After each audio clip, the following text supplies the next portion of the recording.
Today, we are going to look at a forecast for the Mother's Day weekend. The audio troubles earlier was because of a new setup that we're trying out here at the Space Foundation Discovery Center. I'm doing a little one-man show with a camera and our Science on a Sphere, so there might be some hiccups here and there. Let me know what you think of this new setup in the comments below. Check us out on our social media pages, Facebook, Twitter, Instagram, and leave us some feedback on this, all right? So, without further ado, let's take a look at our satellite imagery. You notice down here on the bottom of the screen, this has a date and time, and this, guys, goes all the way up to April 27th, but it doesn't go past that. If you haven't noticed, it's already May. And so what is the clouds like right now? We don't know. NOAA is experiencing some technical difficulties of their own on their end, and they are fixing the real-time weather data sets. But this brings up a good point. How reliant are we on satellite information? How important is it for satellites? And it's really important, guys, because this is data from several days ago. It's not helping us right now. What's the weather like right now? Where are the clouds? Where are the high and low pressure systems? Now, even without satellite imagery, we are still able to predict, do some forecasting. And so that's what we're going to take a look at, is some weather forecasting here. So if you recall last week, we had some pretty warm temperatures, some kind of unseasonably warm temperatures. We set some records here in Colorado, southern Colorado, for high temperatures for this time of year. And what's happening is that there is going to be this cold air mass that's going to slide down from Canada into the United States. And this cold air mass, called a tropospheric polar vortex, what is that going to do for us? Well, that's going to create a situation of extremes. Over the next several days, we are going to experience colder than average temperatures east of the Rocky Mountains, whereas the west coast is going to experience warmer temperatures than average.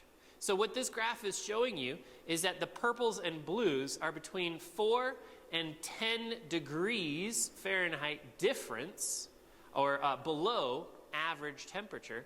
And over here on the west side, this is experiencing 4 to 10 degrees higher than average. Now, what is this going to do? So when we get this tropospheric polar vortex, this cold air mass sliding down, it's going to displace the warm air that is currently there. That's going to create some windy conditions.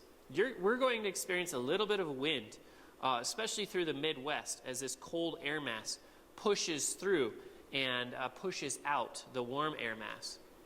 We're also going to expect maybe some cold temperatures and some moisture, so some snow that's possible in the northeast part of the United States. Also, when you get this cold air mass colliding with any warm air mass or humid air mass in the southeast, there might even be some thunderstorms and severe weather involved in the southeast. On the west coast, or on the west of the Rockies, they are going to experience some beautiful sunny days for Mother's Day, some unseasonably warm temperatures for this time of year. So it'd be a good time to get out and do some planting in the west coast, but bring your plants in on the east coast because it's gonna get chilly. So what are some of the things that we want to take a look at when we are predicting weather? Well, one of those is land temperature. And here is looking at the temperature around the world of the land. And as we fast forward this to late April, we can see that we can take a look at temperatures around the world.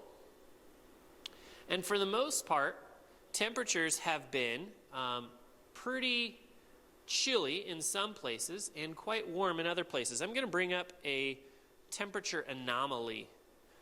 Now, anomaly is a fancy word for meaning warmer or colder than average. So this is a month-by-month look.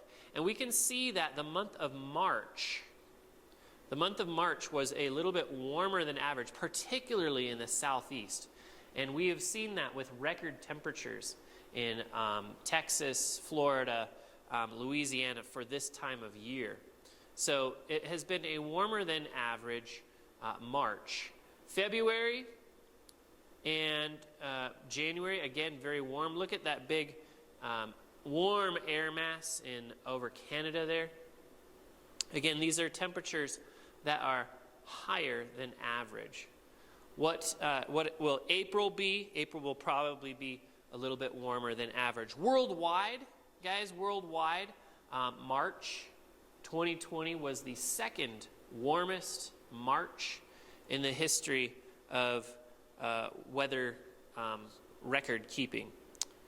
Another thing we want to take a close look at is sea surface temperature anomaly. Again, anomaly is warmer or colder than average. And as we move forward towards our current time and date, we can see that the Gulf of Mexico, the water in the Gulf of Mexico is a little bit warmer than average.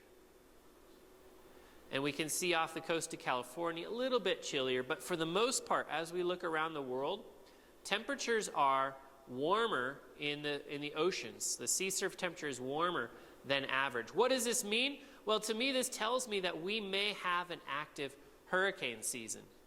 So, a lot for you to stay tuned on for future Weather Wednesday episodes.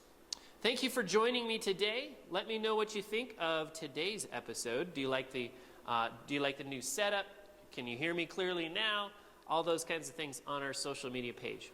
And if you like what we're doing here at the Discovery Center, visit us, support us on spacefoundation.org/donate, and we look forward to connecting with you guys. So, until next time, thank you for joining me for another live Weather Wednesday. We'll see you next time.